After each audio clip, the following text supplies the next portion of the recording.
listen-only mode. Hi everyone, welcome to our webinar today, hosted by Hannafin Marketing and Wordstream. We're going to be talking to you about our New Year's resolutions for 2014.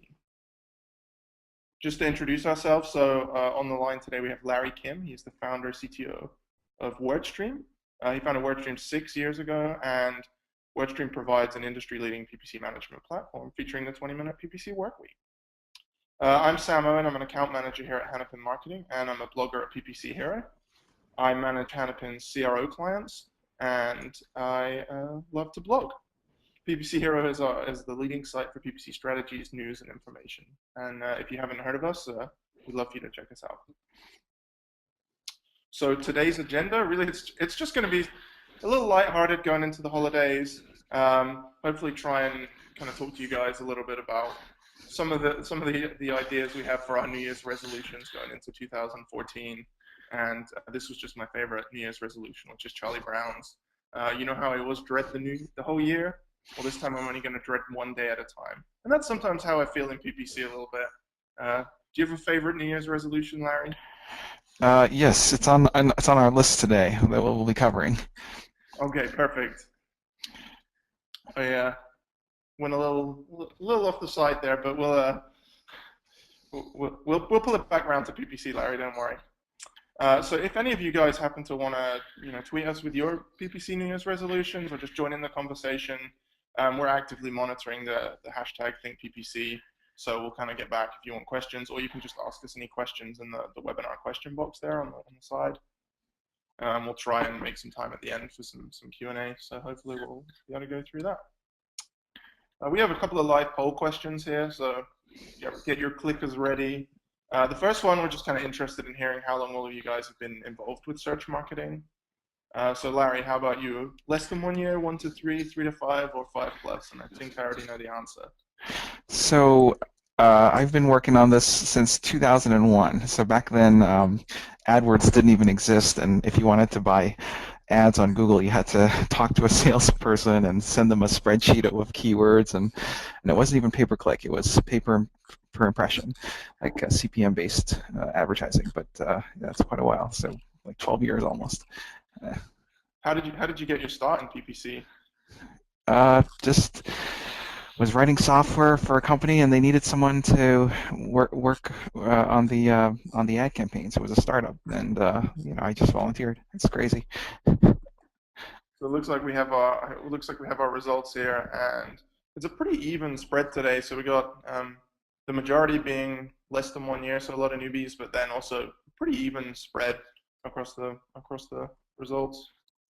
Our second live poll question, just interested in hearing how you guys manage your accounts. So whether you manage it yourself, whether you're part of a management team, whether you outsource your PPC account management, or whether you're just rethinking how it's managed and it's kind of in the air at the moment. So I guess I'll speak to us. So at Hannafin Marketing, we manage accounts for a variety of different clients. I personally would say, I guess I manage it myself for a client. We have production specialists on our team too, who are kind of part of our team. So we have a kind of a wide variety of management options. Larry, how about Wordstream? Do you want to say a little bit about what you guys do?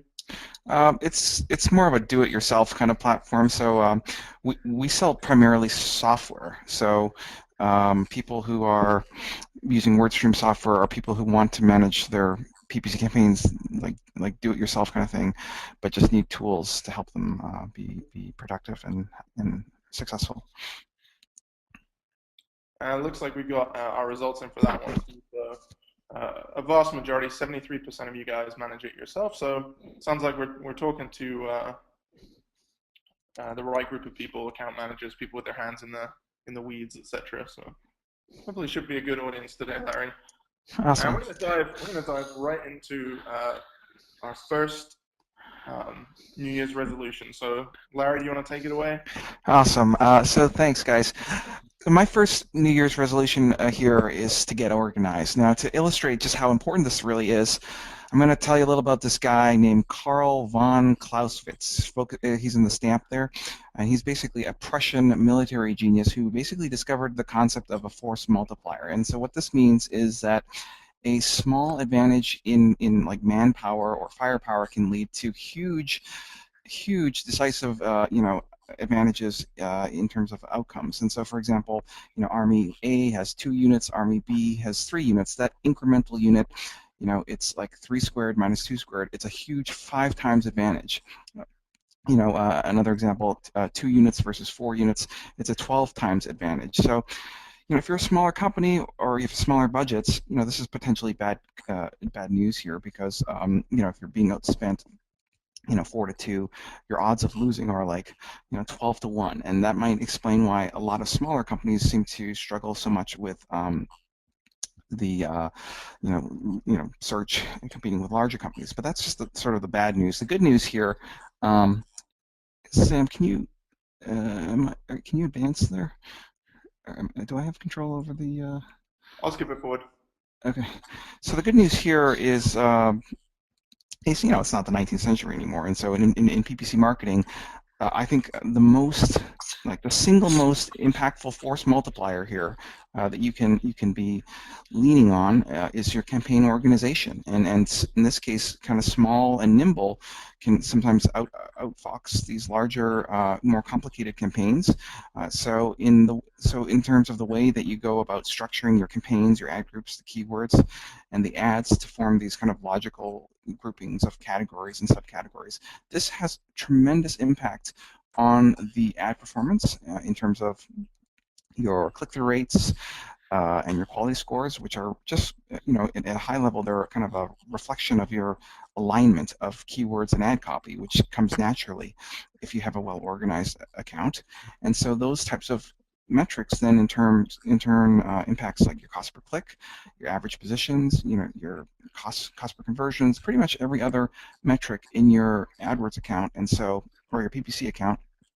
And so the key takeaway here is that the good organization, it extends to other areas of search marketing in terms of other tasks such as reporting, budgeting, your ability to expand or optimize and manage your campaigns. And so, at a high level, the reason why I picked this as my number one here is because if there was just one thing to focus on in 2014, and mind you, I'm not saying that this is necessarily the easiest thing to focus on, but it's definitely very impactful, I would start with the campaign organization because it's just so foundational to everything that you end up doing in terms of the work of managing and optimizing campaigns, and there's just a ton of leverage you can have from having a well-structured, well-organized account. So Larry, what are some of the things you guys see from these kind of big oil tanker, huge accounts that perhaps some of our smaller advertiser listeners, with their kind of nimble schooners, can sail in between and pick up an advantage over? Well, that really is that's a really great visual illustration that you're talking about. Like these larger accounts become, it's almost like it's like cement. Like the more the more campaign structures that they're laying out, the harder it is to be nimble and to make changes.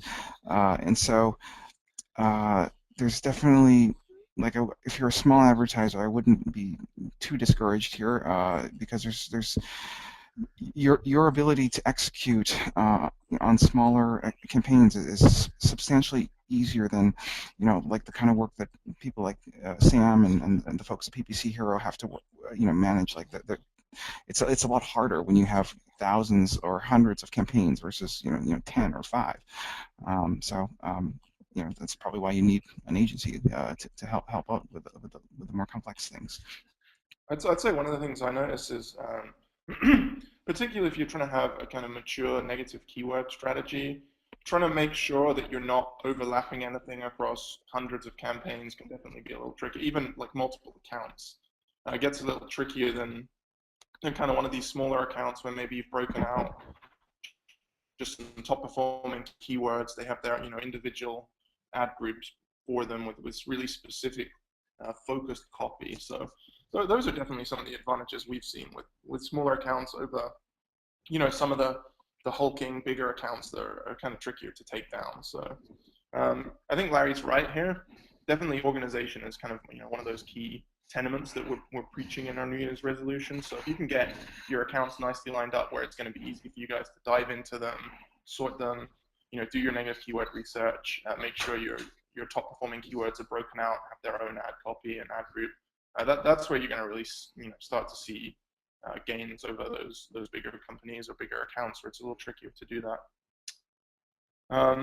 Larry, I'll also say it's a little embarrassing to me as a history major that you're the first one to bring up Clausewitzian tactics as a programmer in our webinars. So. Oh, thanks. We try. What do we have next here? So this is my first New Year's resolution for 2014, and it's to try something new.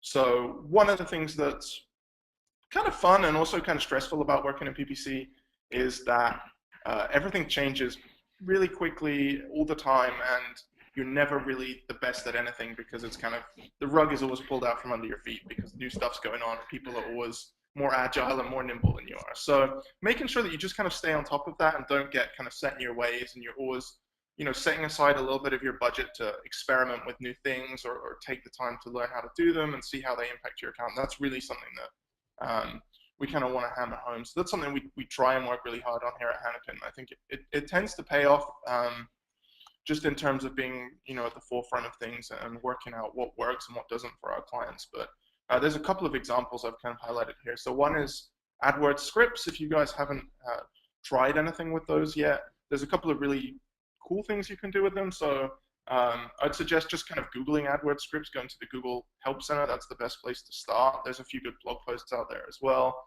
And then maybe try like one of the more basic scripts that just kind of tracks your quality score or something along those lines. So that's definitely something fun and worth experimenting on. Then the other one, and this is kind of, so Larry, I know you wrote a really good blog post recently just about how ad extensions are becoming even more important in the Google algorithm. So we're really going to need to be on top of them, and if we don't have them, we're going to start being punished with our ad rank. So making sure that you guys check what's actually out there in terms of extensions. So review extensions is somewhat new. That's definitely one to kind of dive into and experiment with if you haven't yet. And then kind of all the ones that have been there for a little while too. So make sure if you're doing site link extensions, you're taking advantage of the expanded site links or ad group level site links. The same with your cool extensions or location extensions. So that's really something to go in and try. Do you have any thoughts on ad extensions, Larry? No, it's a great list. Our client managers are going bananas with ad extensions over the last quarter. All sorts of adding, every possible conceivable ad extension to campaigns and ad groups. Like you'd mentioned, the review extension. Another one that seems to be doing well for us is the image ad extension. It just generates a lot of real estate and it looks really cool. So if anyone, those are still in beta at the moment. I think Google announced them on the AdWords blog. So you could probably reach out if you have a Google rep and ask about them. I'm not exactly sure where they are in terms of rollout, but I think it's probably going to be a little while still. Also on our list, remarketing for search, also known as RLSA.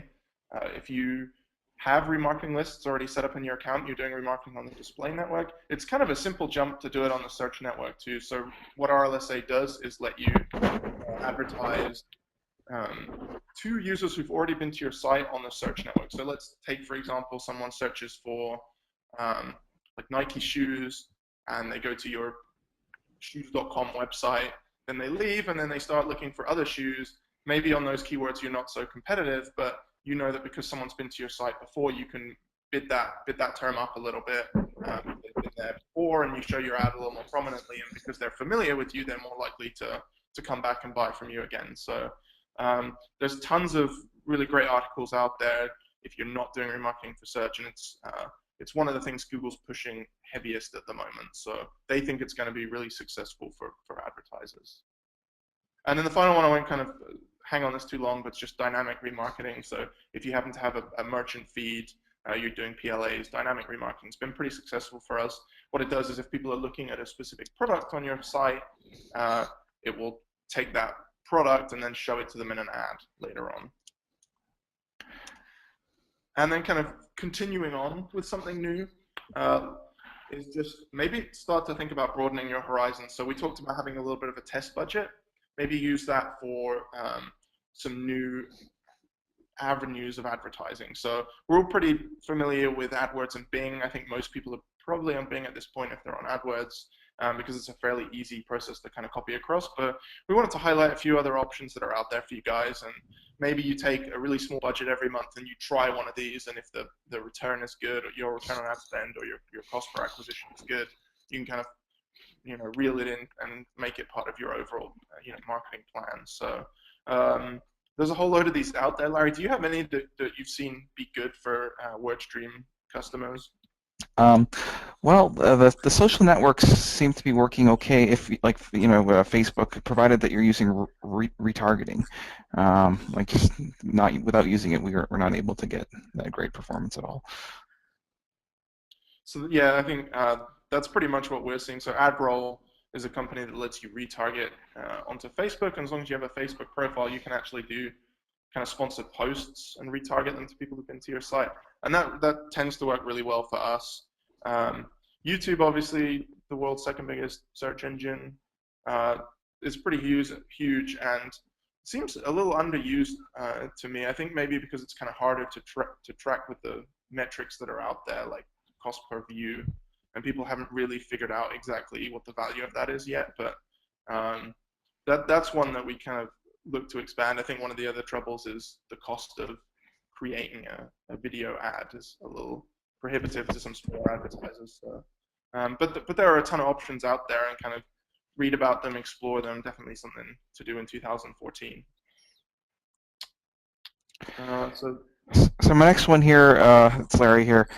It's to quit smoking. Now you might be thinking, yeah, that doesn't apply to me. I'm not a smoker. Hey Sam, do you smoke? I do not smoke, and I Well, don't think my PPC accounts do either. So I'm really, well, wait for it. When it comes to search marketing, we're all smokers, and this is a very, very terrible, terrible habit. And let me explain my thinking here. Basically, I conducted some research into a few thousand accounts, small, medium-sized businesses, over the last quarter, just to get a sense for how, the state of small business PPC.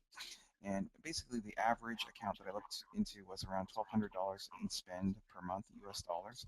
And 25% of that was being wasted on keyword spend that had absolutely nothing with the advertiser's products or services being offered. And so the key takeaway here, valuable ad budget is going up in smoke. Get it? oh dear. Come on. Next slide, please. So basically, the solution here, it's got to be more aggressive usage of negative keywords.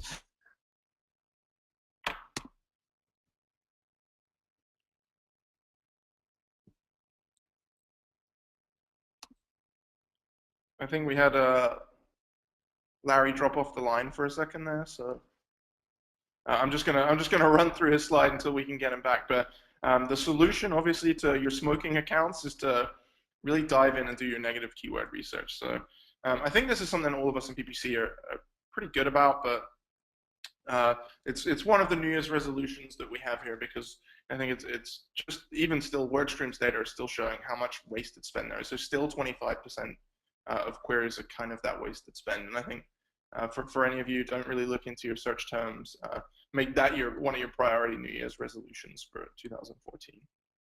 My next one is just to get creative. So this is a picture of an ad from when the Simpsons movie was out, and it's the escalator that feeds donuts into Homer's mouth. And I'm a pretty huge Simpsons fan, so I thought this was hilarious. Hey, sorry about that. Some kind of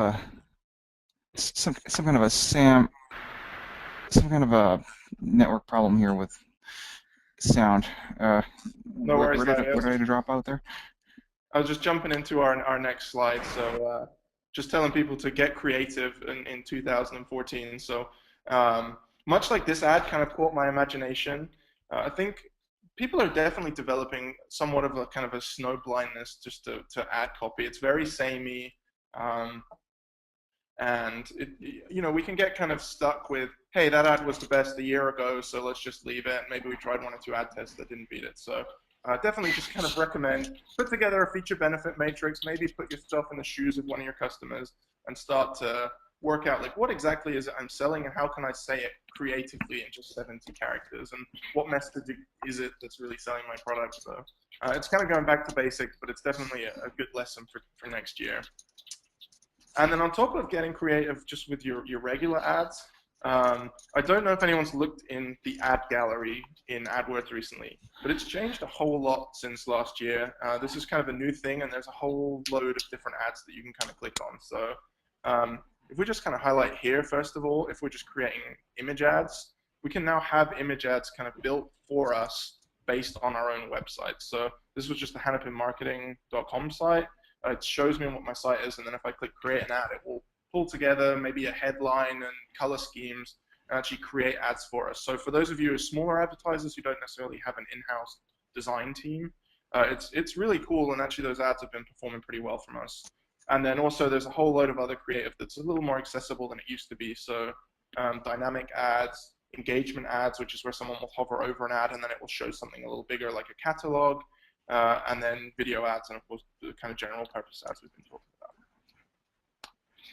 And then another New Year's resolution. So Larry, obviously, as kind of vlog writers, we like to help others a lot, but helping others is a pretty standard New Year's resolution. I think it applies in PPC too. So one thing I really just enjoy about working in PPC is we're not really very insular. So we like to share everything we learn. If you go on Twitter, everyone's talking about everything. There are blog posts about any new advantage anyone finds.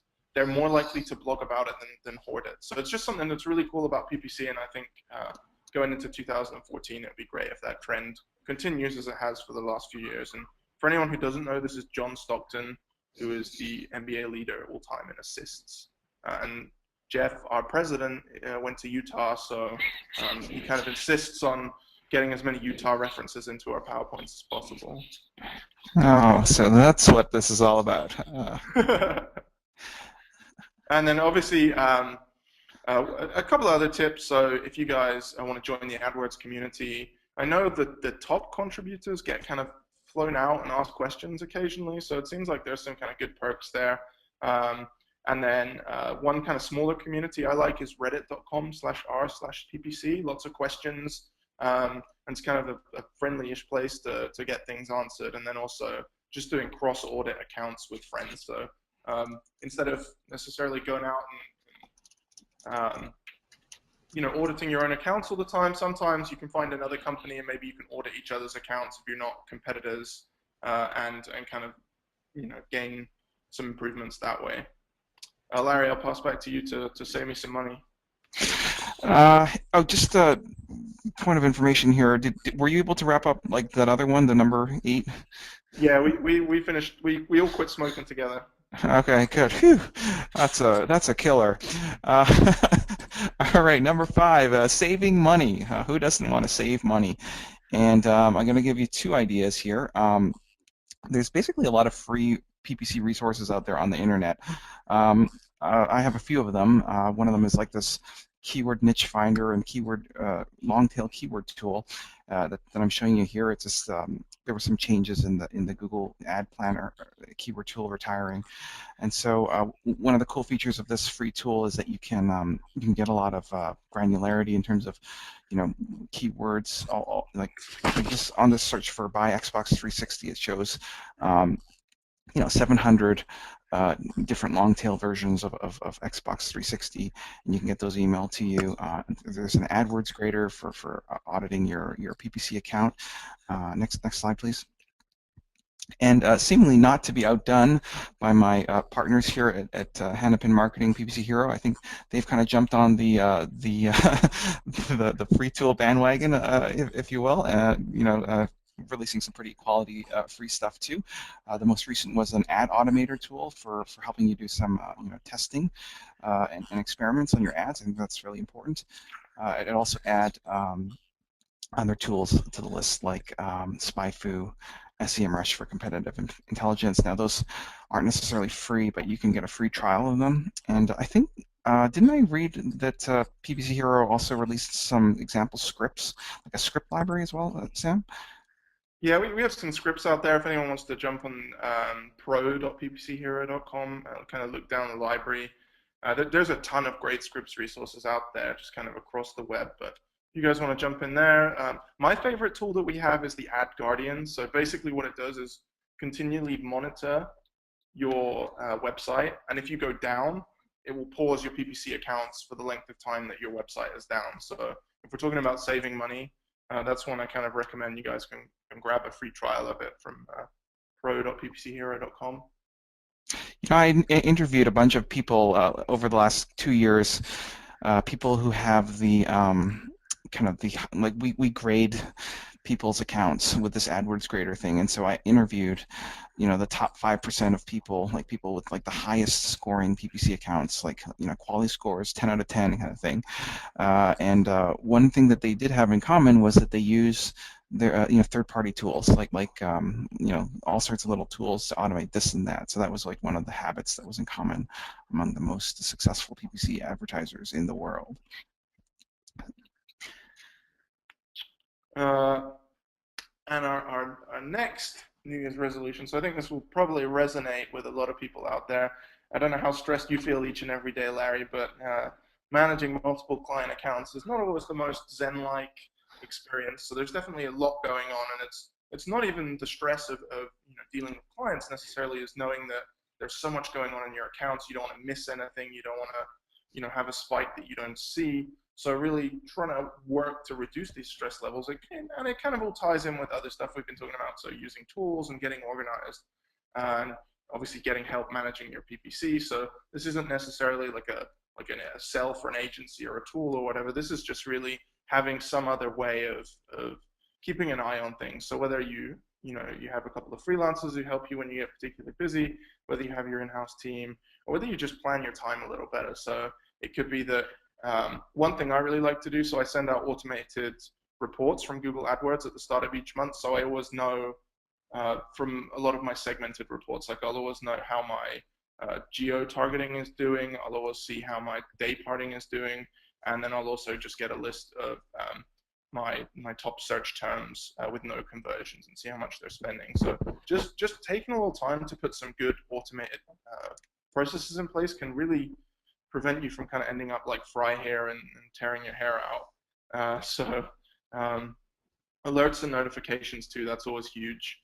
If you're kind of not paying attention to your PPC account and something goes crazy, just having a simple alert that sends something to you. So we have one that we use scripts for, and all it will do is if our performance day over day or week over week is something like 25% worse or lower than the previous, then it will just drop us a quick email and I can go and check it. So rather than let that go on for 7 days and find out that the client's site had broken, or that something was going wrong in my account that I hadn't noticed, or something I'd uploaded was problematic, I just pretty much catch it straight away. So they're all the kind of little tips that you guys want to take away to not do anything too crazy and stress yourself out. Do you guys have any stress relief tips, Larry? Well, I would say it has to do with slow and steady wins the race. So, meaning adopt a workflow wherein, it's more periodic, like 20 minutes a week kind of thing, like just spending a dedicated amount of time, just going over the accounts. You'd be surprised. A lot of companies actually don't do this, Sam. It's not like not everyone is as on the ball as like Hennepin marketing. But a lot of people just don't even do the work there. And so the kind of the idea is just to set aside a little bit of time, either every month or every week, to just kind of get into the workflow of doing some optimization work. And then obviously there's all the things that I absolutely do not do, like exercise, good breathing, and good posture. So I'm sure those will help stress levels. They would certainly help me if I was any good at them. So Larry, time management. All right, guys. So this one is pretty profound. Basically, I've been reading a book called 80/20 Sales and Marketing by Perry Marshall, who's like a friend and colleague of mine. And basically, his big thing is that you gotta be more effective with your time.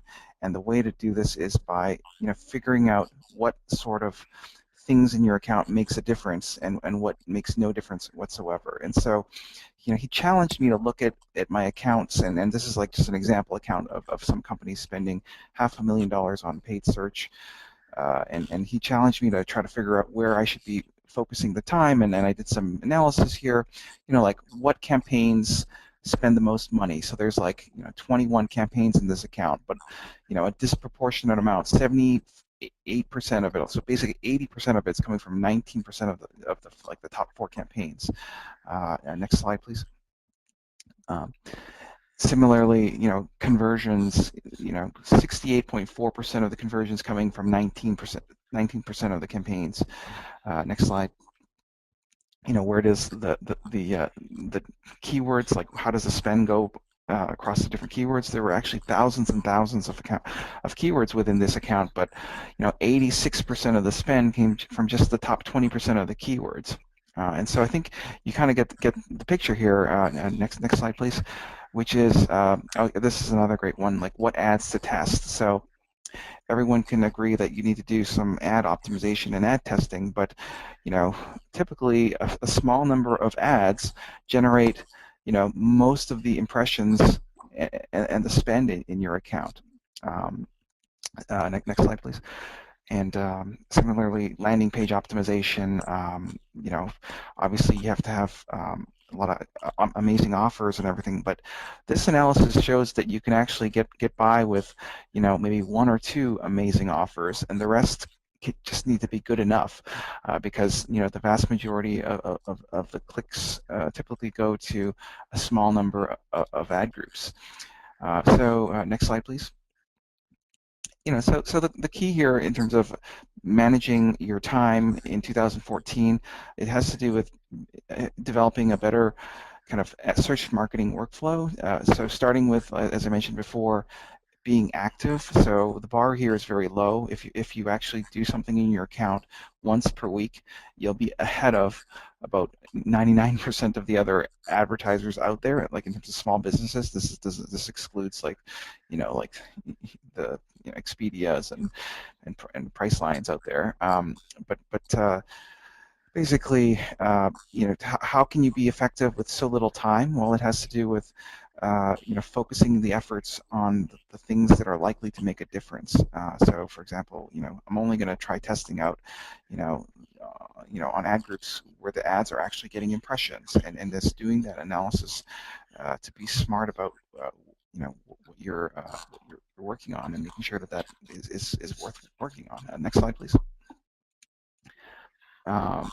Yeah, so like I'm saying, how you spend the time matters. Like all these tasks, keyword expansion, keyword deletion, ad text optimization, landing page optimization, obviously it really matters, but just being smart in where you're applying those efforts, and looking for focusing on the 20% that's producing the 80% results, and not the opposite. So this is a really good point that Larry brings up, the 80-20 rule. We use it at Hannafin. Jeff, our president, kind of preaches it all the time. And obviously, you can work on PPC accounts pretty much forever and kind of run them into the ground in a positive way, just in terms of doing non-stop work in them and find everything. But really, you can save time and always do the things that matter with this 80-20 rule. So a couple of practical tips that we use here. We create top performer campaigns. So we'll often have, let's say we have like a Nike shoes campaign, and we'll then kind of double it up and have a Nike shoes top performer campaign. And into that, we'll just put those keywords that really make the impact in the account. So the exact match queries that are really driving, like Larry says, 80% of the conversions. We kind of segment them out. We give them their own ad copy. We give them their own ad group individually, so they're easy to monitor. They have kind of their separate budgets, so we can keep track of all that. And that's something that it's actually pretty useful. I know a lot of other agencies do something along those lines, and it drives surprisingly good results from what we've seen. And the idea actually stemmed a couple of years ago from an account I was working on where we had something like 300,000 keywords, and when we looked into it, it was probably 120 of those keywords that really mattered to us.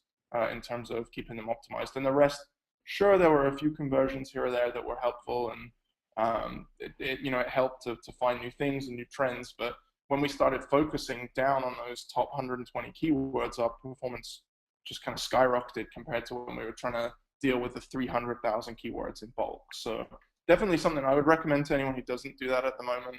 Look up the kind of idea of single keyword ad groups or top performer campaigns, and kind of maybe take a look in your account and just see over the last 30 days how many keywords have you had that have actually converted or done anything for you. What do you think, Yeah. Larry? Are there any other particular specific time saving tips that you guys have for 80/20?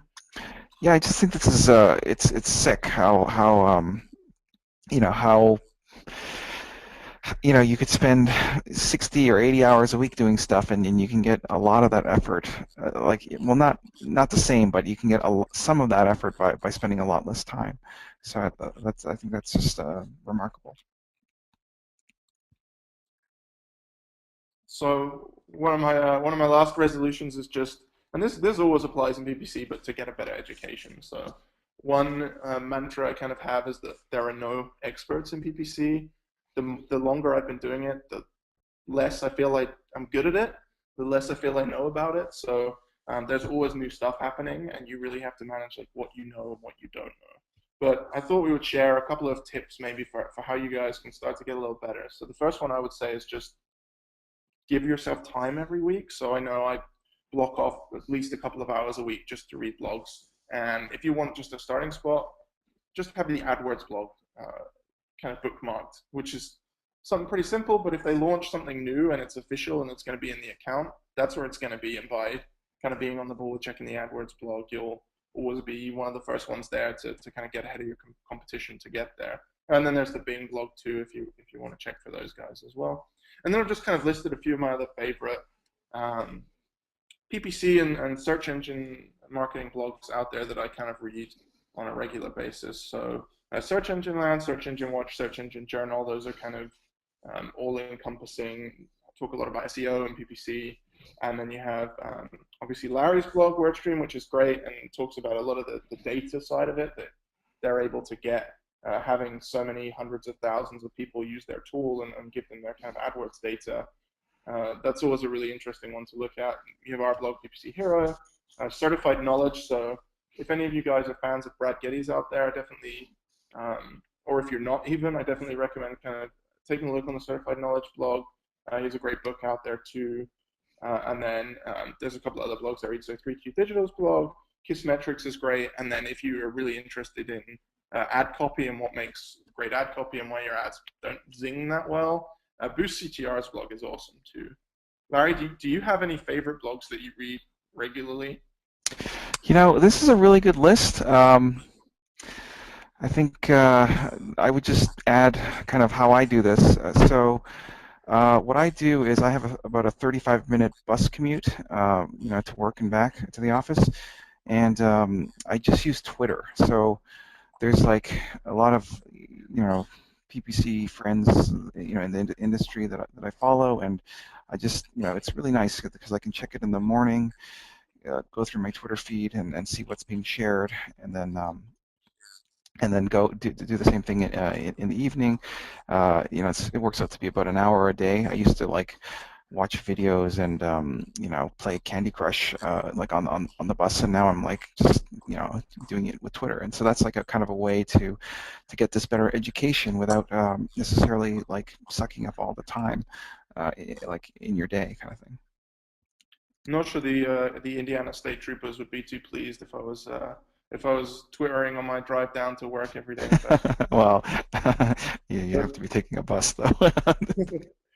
And kind of to follow on, so Larry kind of foreshadowed this, but PPC chat on Twitter, if you guys are kind of new to tweeting about PPC or want to just kind of follow Larry's advice and you have a commute every day, then hashtag PPC chat is one of the better places to look. There's weekly discussions of all kinds of PPC issues, and also you'll probably find a lot of kind of PPC experts or people who like to tweet a lot of articles on there too, just kind of by going down it. So really good place to start, and then all you guys kind of have a leg up just by attending webinars. But if Google have any new products or anything, just kind of get someone to jump on those and make sure there's nothing else that you're missing.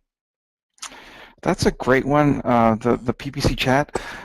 You'd be surprised at how many smart people are on that list, like monitoring that thing. Like if you have questions. Another two that I would add to the list there would be Bing ads and the AdWords Twitter handle. So if you have like a Bing or AdWords questions, if you just like message them on Twitter, the response time is just incredible. They'll get back to you within like 30 minutes or less. It's just insane.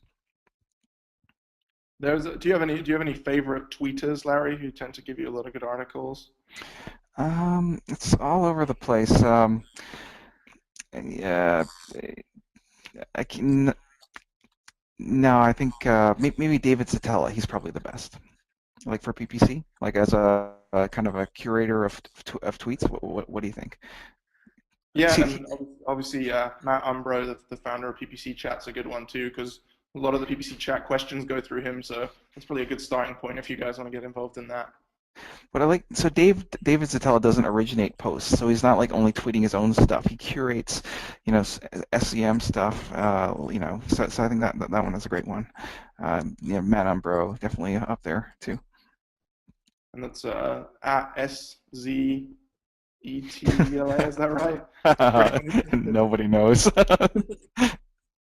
And then our final New Year's resolution. So anyone interested out there in maybe going on a vacation and just getting away from the stress of the office, there are plenty of great conferences out there. So we're going to plug our own one just a little bit, and I apologize for that.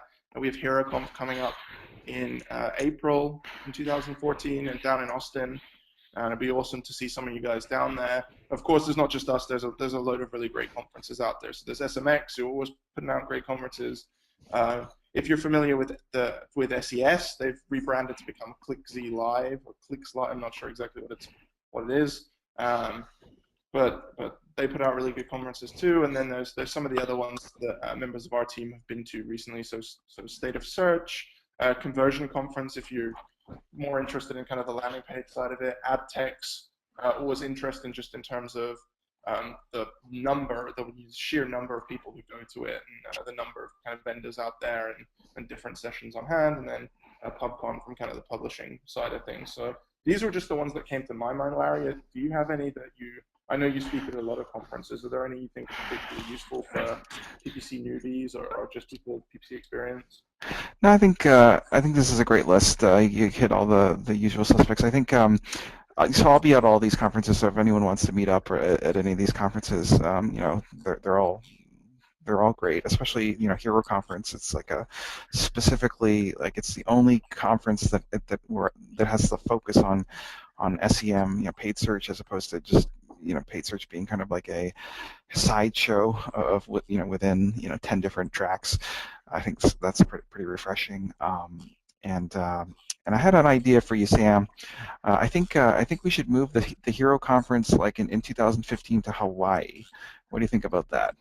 Taking a trip. I think I would definitely be down for that. I don't know how much Pat East, our CEO, would be down for that, but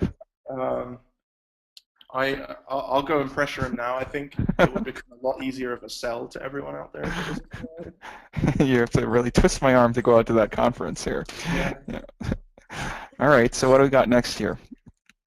So thanks everyone for listening into our New Year's resolutions. We're gonna actually we can answer kind of a live Q&A before we jump into our offers and stuff. But we have.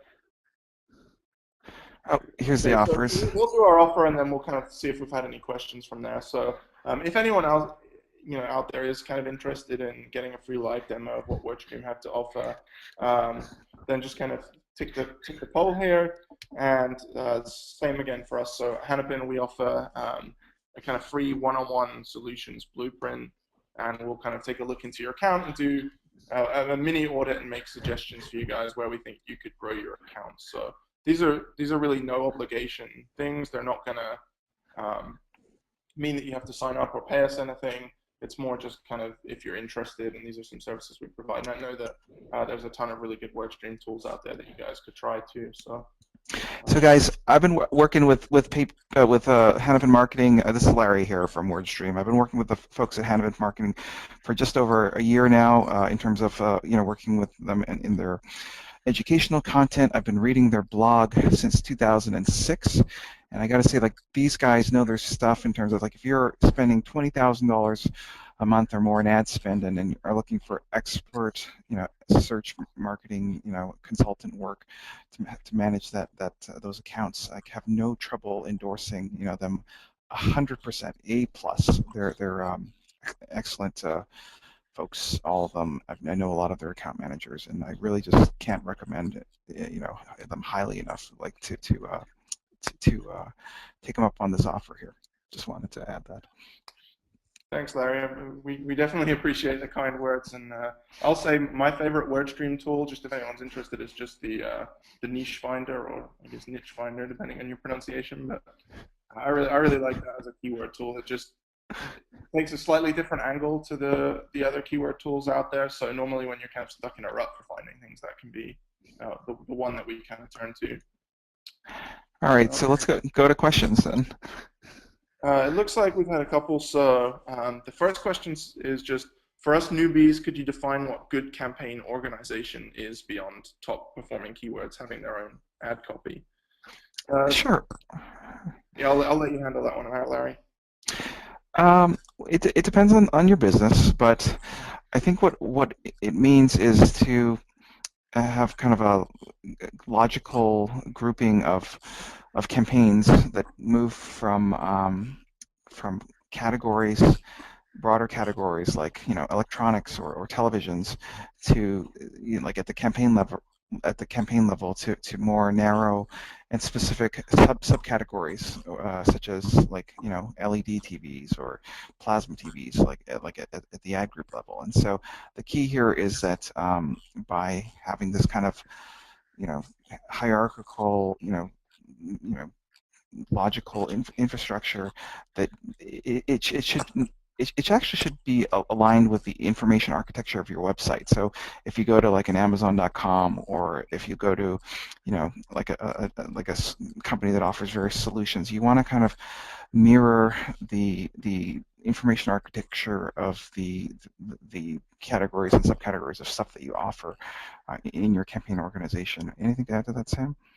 Sure. So maybe a couple of specifics for people who are just interested in that. So I would say the number of ad groups you have in a campaign, don't really worry too much about that, as long as they're all relevant to the topic of the theme of your campaign. And your campaigns want to be broken out along, like Larry says, logical grounds. I would think that within an ad group, try and limit yourselves to 10 keywords max. It could be 20 in some cases if you're kind of really going broad, but after that, it tends to be that your ad copy is not really as targeted as it could be. So you have to just think, with an ad group is essentially the same thing as an ad, in the sense that all those keywords are going to show the same ad. So as long as you have a really good, tightly knit organization within your ad groups, and you're showing ads that are really targeted and kind of written to those keywords, that's going to be a really big boost for your performance. The reason to have kind of a limit on the number of ad groups, even though it's not as important, is just so that it's easy to see. So when you jump into your account, you want to see each of your campaigns, and you'll say, oh, it looks like our Nike shoes campaign had a really good return on ad spend yesterday, or the revenue was really good in there, and we spent a little more than we normally do. So the logical build out of a campaign, honestly, there's no rules written in stone. But what I would say is, when you look at your account, how do you want to be able to see things when you first jump into AdWords? So if you want to see how much you've spent on a particular line of products, you want to lay it out that way. If you want to see how much you've spent overall on a wider grouping, then maybe you want to kind of bring those all together. Maybe you just want to name them the same things, but you have 5 or 6 different campaigns depending on when when and where you're targeting. So it could be that you have a separate campaign for different locations. It could be that you have a separate campaign for areas where your budgets are very separate. But as long as you think about how you want to see your campaigns, and how you can make sure that everything's pretty tightly knit, then that's kind of the key to good organization. So it's a really nasty question to answer in one sense, because PPC is super analytical and all about doing things. We're in Excel and we're always monitoring our results, but campaign structure is the one thing that's more of an art. So I guess I guess kind of going back to Clausewitz again, and this is where I can use some history, but I'm pretty sure he talked a little bit about strategy being an art and tactics being a science. So the campaign structure is almost like an art. You have to do it to a way that's going to work well for you, and the tactics within that. So making sure you're using the right ad extensions and the keywords linking up with the ad, the right ad copy. That's kind of the tactics and the science that you guys can focus on from there. But you want the structure to be able to lend itself to good tactics. Great. And we have a second question. So, oh, sorry, Larry, I didn't mean to cut you off. No, that's great. We have what free negative keyword tools do you recommend? So obviously, maybe you can talk a little about what Wordstream has, Larry. Sure. Definitely the Google's has their keyword planner that's gotten kind of mixed reviews. There's competitive intelligence tools like SpyFu and SEMrush and iSpionage, and there's lots of those. And then what Wordstream has for in terms of free keyword tools is we have a keyword grouper, which is where you take a big list of keywords and we'll organize them for you in a nice kind of logical way. We've got a niche finder, which will it actually looks similar to the keyword planner in terms of how it produces keyword results, but groups them together into logical groupings. And also we have a free keyword tool which has a trillion keyword database, which just has lots of long tail keyword ideas that you might not get from other tools, but they're all free, so you can give them a try for free. I'd say a couple of the simplest tools out there are honestly just Google search. So have a look and see what comes up for some of your top keywords, and see if there's any, within the organic results, anything really different. So you might look for PPC and see that there's some polyplastic carbonates that come up. I'm pretty sure I was looking for PPC conferences earlier, and there's a big conference going down in Singapore about all kinds of engineering of polycarbonate whatever's with plastics. So those are just kind of the simple ways to go about it, honestly. And you know that if we're advertising our conference, we probably want to get rid of that keyword as a negative. Some of it's just going to websites and seeing what's on there. So, for example, I was doing some work with someone selling Honda cars. So I go to the honda.com site and make sure everything Honda sells that isn't cars is negatived out. And so really the tool, the free tool, is just your brain, just kind of going through these processes. So it'll be things like outboard, motors and lawn mowers and generators and all that kind of stuff. And that applies to, it's not just cars, but it applies in a lot of places too. And then obviously the most powerful tool is just the search term report. So downloading your search terms, pulling them into a nice pivot table in Excel, and working out where you're spending too much money, and where you could add some negatives, and what keywords have. So maybe just sort by impressions and see if the impressions are really high and the clicks are really low. That probably tells you that wants to be a negative keyword. And we have another question here, Larry, just on the back of kind of our first one. So someone asking if we prefer organizing accounts by geography or by product. Oh, definitely product. The geography thing is a thing of the past with enhanced campaigns. Like the whole point of organizing by geography was because you had to have different campaigns for every state, or for every country. Now I would definitely favor using those location-based bid modifiers. So just having one campaign and then just bidding more or less for different states or different cities or different countries. The products make much more sense.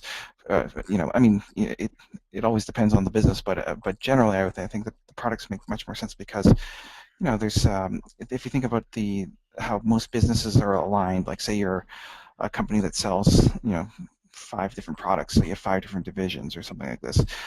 Budgets, for example, are determined at the campaign level, and so why should Division A of corporation be in the same budget as Division B, like for reporting purposes? You might want to separate them out so that you know how much you're spending on different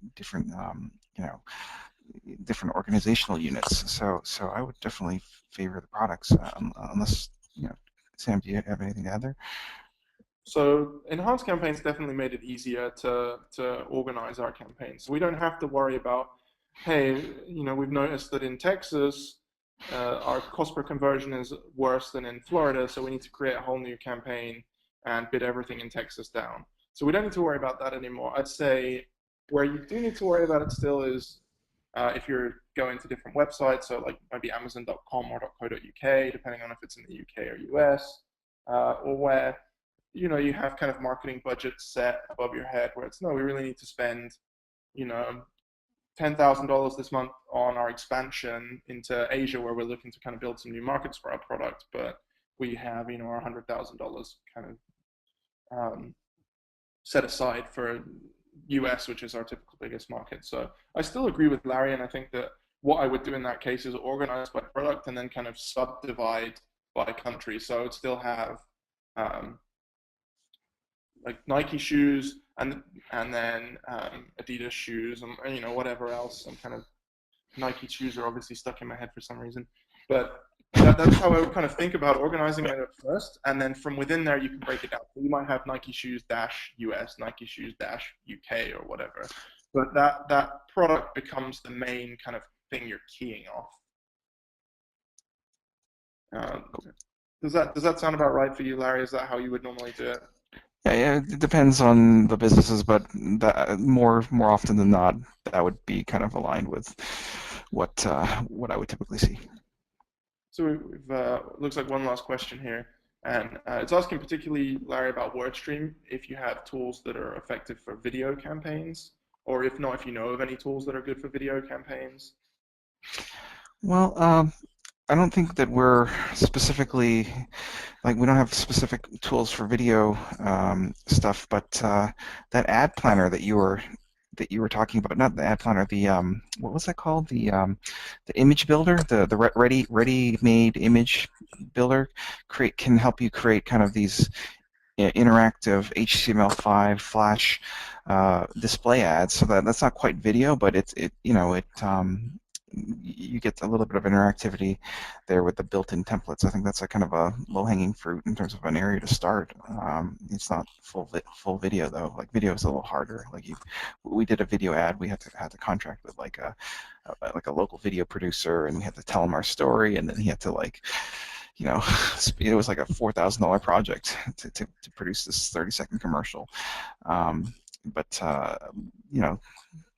it's a little bit low-hanging fruit would just be to try interactive rich media ads.